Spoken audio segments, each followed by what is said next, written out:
What's up guys, Starnes here with Droid Modder X. LG is no stranger to risk-taking and innovation. If you look back to the LG G2, it was one of the first major OEM devices to include both a power button and volume rocker on the back, and now LG is one of the first to market with a modular device in the LG G5. But is it a hit or a miss? This is my full review of the LG G5. Let's go ahead and get started. First up, we'll talk about the design. The G5 is the successor to the G4, but this is pretty much an overhaul when it comes to design. LG has finally joined the ranks of other flagships with a premium metal build. However, they caught a lot of flack early on in the reviews of this phone due to a thin layer of primer and paint. I actually enjoy the thin layer of primer and paint because it covers up the antennas, giving it a seamless look while also providing scratch resistance, and it takes away the slipperiness that you normally get with metal built phones. This phone is super thin yet has a bit of heft, which lends to the sturdy feel. It feels very comfortable in the hand. Most of this is due to the smaller 5.3-inch QHD display. That beautiful display is covered by Gorilla Glass 4, and one of the best design features on this phone is actually that curve in the glass on the top of the phone. No one's saying anything about that, but it is the best looking part of this device. Next to the earpiece, you'll find an 8-megapixel selfie camera, and the chin is covered in metal, which just adds to that premium look. On the back of the device, you'll find two cameras, a 16-megapixel f1.8 aperture and an 8-megapixel 2.4 aperture, which does an awesome trick. It has a wide-angle lens. Laser focus and an LED flash sit in the middle of the dual cameras. The rounded camera bubble bump is not my favorite. Under the camera, you'll find an underwhelming power button that feels a bit loose and cheap. The power button also doubles as a fingerprint scanner, which is super fast and accurate. On the right side of the device, you'll find a micro SD card and SIM slot. The bottom of the phone houses a USB Type-C port in between the microphone and single speaker. This speaker is one of the best that I've heard all year. It gets super loud, and even at its loudest point, it remains nice and clear with little to no distortion.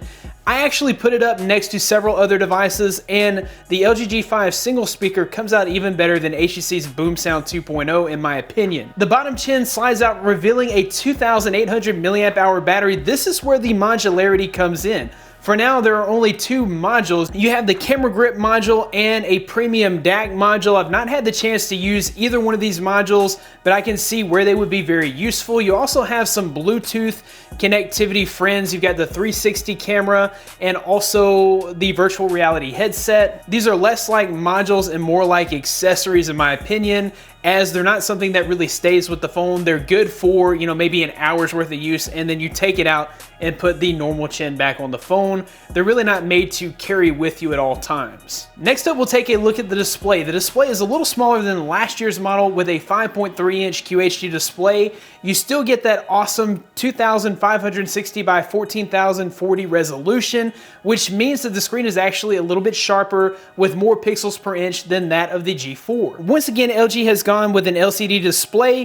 The display gets pretty bright and is easy to see outdoors. Whites are dead on, while you won't get the true blacks you get with an AMOLED display. Color reproduction looks amazing.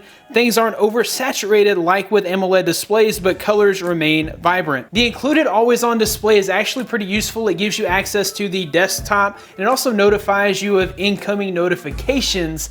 But the only downside is with the LCD display, LG really had to dial down the brightness on this always-on display to save battery life, which means that if you take the phone outdoors, you basically won't be able to use this always-on display at all, as you just won't be able to see it. Moving right along, we'll talk about performance and hardware. The LG G5 is a performance powerhouse. It's rocking a Snapdragon 820 processor, an Adreno 530 GPU, and 4 GB of RAM.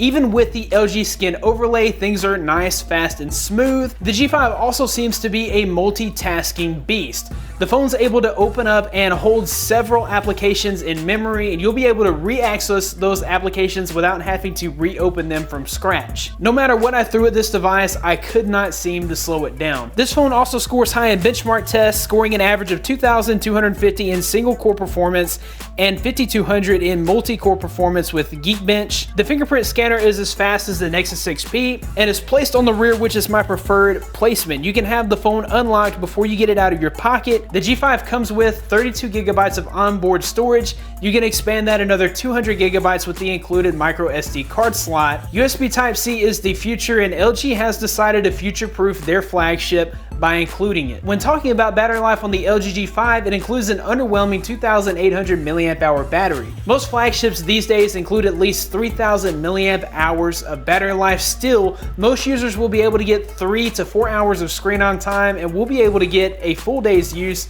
out of this battery. The main selling point when it comes to battery life is that user removable swappable battery. So basically you can carry a second battery in your pocket just like in the old days. When it gets to be about 5 o'clock in the afternoon, you're running low on battery, just simply slide out that module, slap in a new battery, and you are good to go with 100% battery in 2 seconds. If you don't happen to have a spare battery on you, that's not really a big deal with Qualcomm Quick Charge 3.0. You're able to charge your phone to 50% in just under 30 minutes. The camera has to be the most exciting part of this phone, is easily comparable to the camera on the Galaxy S7. The camera UI is mostly the same as what we saw on the V10 with DSLR-like settings.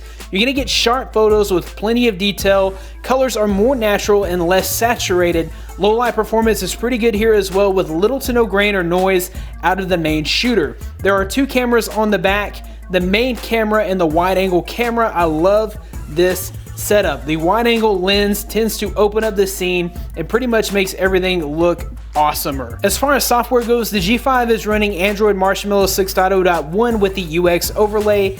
Theming on this device is pleasant with white backgrounds in the notification panel and settings menu with light bluish to green accents. The UX is super clean with almost no bloatware. The only downside of the launcher is the fact that the app drawer has disappeared. You can restore the app drawer by downloading the Home 4.0 launcher, which is found in the Smart World app. Scrolling between screens is buttery smooth.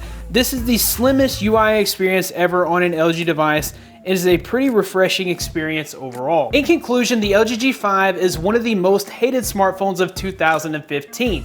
That being said, I'm not buying it. I love the fact that LG decided to take a risk here with modularity. Even if you're not into the modularity or the friends, you're still able to swap the battery yourself, meaning that you can charge your device in 2 seconds. I love the fact that they went on ahead and made a way to include a user replaceable battery even when the other major OEMs have stopped doing it altogether. Pair that one feature with a best-in-class camera, a gorgeous display, and a super speedy experience. This is one of my favorite phones of 2016. All right guys, that about wraps it up for this review of the LG G5. If you liked it, be sure to give it a big thumbs up. Subscribe to this channel for more content like this in the future. Follow me on Twitter at DroidModderX. Thanks guys for watching.